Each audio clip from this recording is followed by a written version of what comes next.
Welcome back. You're still watching tonight, and I'm with two senators and two members of the National Assembly. We were talking about what just transpired this afternoon at the National Assembly.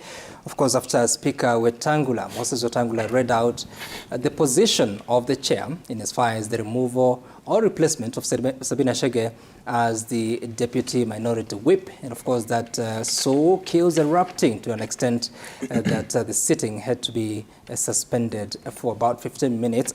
I'm not sure, did you come back? But also, Honorable Osoro, some accusations from Honorable Mbui here that you've also been interfering in the whipping of members from the Azimio side. How do you respond?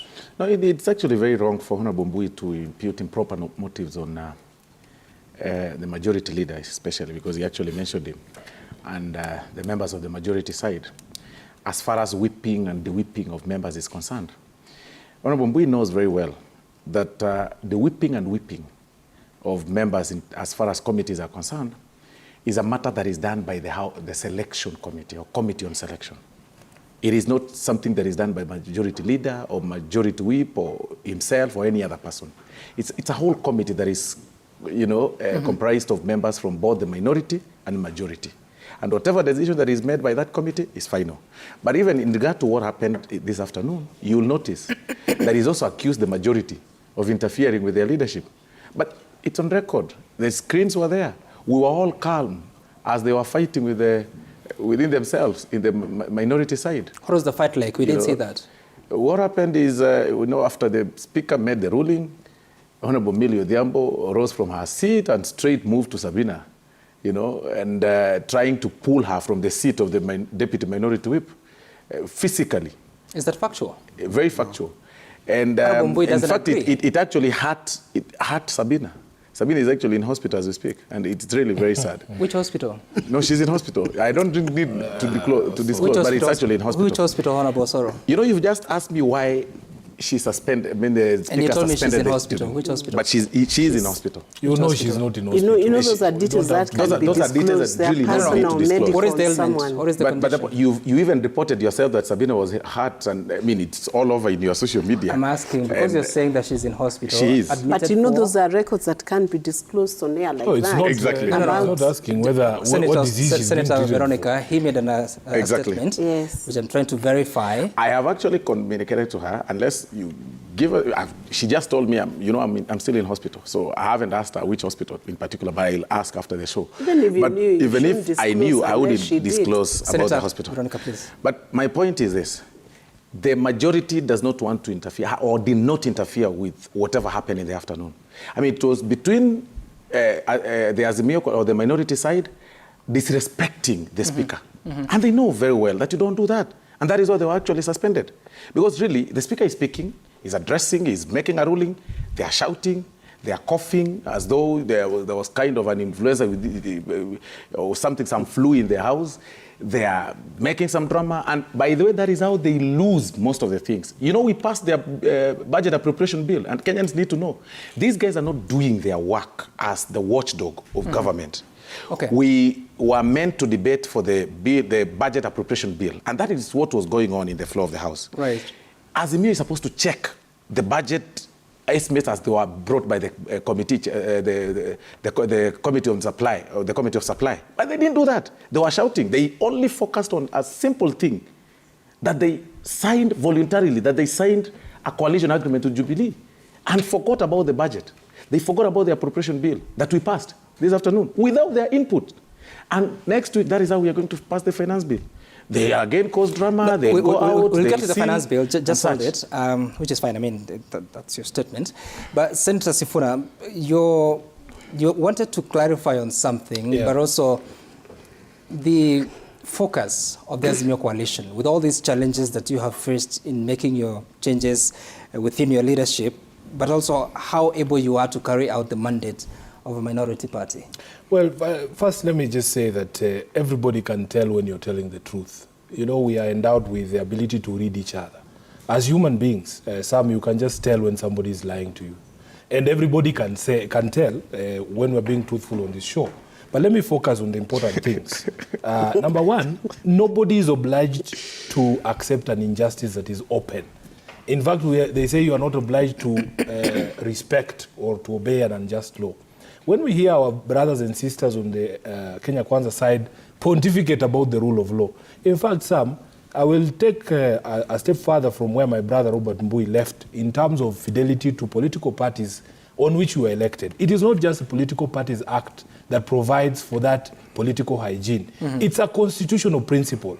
Under Article 103, sabbatical 1E, it is, the principle is founded on this particular article that where a member is deemed, and I have struggled all these years to understand what translations of deemed I can have in Kiswahili so that people will understand what it means. A deeming provision, it doesn't need anything. It doesn't need any proof. If you are deemed to have resigned from the party that you are elected upon, you are supposed to vacate your office as a member of that, as a member of parliament. Number two, should they challenge that then? Who is deeming? This is what I'm saying. Yeah. It's a constitutional principle. The Political Parties Act Section 14 that Robert Mbui referred to flows from this particular provision of the Constitution. Now, Sam, when we see people violate openly, you know, we are not kids. Today you say, for me, my heart is now in Kenya Kwanza. And then tomorrow you want to tell us that I can remain the whip of Azimio. I mean, it just doesn't make sense. You're making a mockery of the entire political structure as set out in the Constitution. Number two, our standing orders are very clear. When Mheshimiwa Mbui is talking about interference of a majority side in the affairs of a minority, he's not lying. If you look at that clip that you played during those proceedings, at the point of adjournment, in fact, it is Honorable Kimani Ichung'wah who walks up to the chair and instructs Wetangula to actually call for an adjournment of 15 minutes. And that is exactly what happens. The clips are there, you can see them. Now, in the Senate, under Standing Order 200 of the Senate Standing Orders, once the minority side communicates to the chair of the Senate Business Committee, who is the speaker, that I have de-whipped so and so from this committee, the speaker, there is no provision within the standing orders for the speaker to entertain any dispute or to take any further steps in that matter, other than to communicate to the chairs of the committees that Sifuna has been de-whipped. Now, what is happening, Sam, please just bear with me, is that even when we wrote a letter as a minority side, the whipping members of Jubilee, who I have demonstrated here, that I am unable to whip as a whip of minority, the speaker has refused to take any steps on that matter because he's saying he has turned himself into a court to hear complaints of members of Jubilee, which essentially is the jurisdiction of the political parties' disputes tribunal. So what we are saying is that let there be respect for the law. If all of us respect the law, you will not see these scenes. But you are not going to trample on my rights. You openly violate the law, the Constitution, the standing orders, and then you say you'll be peaceful. There will be no peace in any of these houses until people respect the law. And I want to encourage members of the National Assembly. That is the only language these speakers understand. If we didn't do that in the Senate, I would not be the deputy whip today. And I want more fire there in the National Assembly. This is the language these people understand. Lastly, Sam, there's a matter that she raised about the position on Jubilee. The last order that was given by the Political Parties Disputes Tribunal recognizes Jeremiah Kioni as the SG of Jubilee right now. And I've asked him to send to me, because I know you will fact check me. I have asked him to send me a copy of that communication so that I show you before the end. When was that communication, Senator Sifuna? I have asked him to send me that letter because I have seen it with my own eyes. Because just hold on. The tribunal decision that I remember seeing was throwing back the dispute to the party. That was a long time ago. I don't know where you've been. The dispute went to the party. There was an AGM. No, let me tell you, there was an AGM. The resolutions were taken to the registrar. The other side went to court. The court put a hold to that. And then these other guys went back to court. there's a whole file. I think I'll bring you the entire file. No, Senator so Sifuna, that we are on the same page. it is not factual to say that These are members of my factual, coalition. by the way. Senator Sifuna, it is not factual to say It's there is not a tribunal factual. decision that has said No, Jeremiah I am going Kioni to. Sam, is a can I make substantive a commitment? You here? can do that.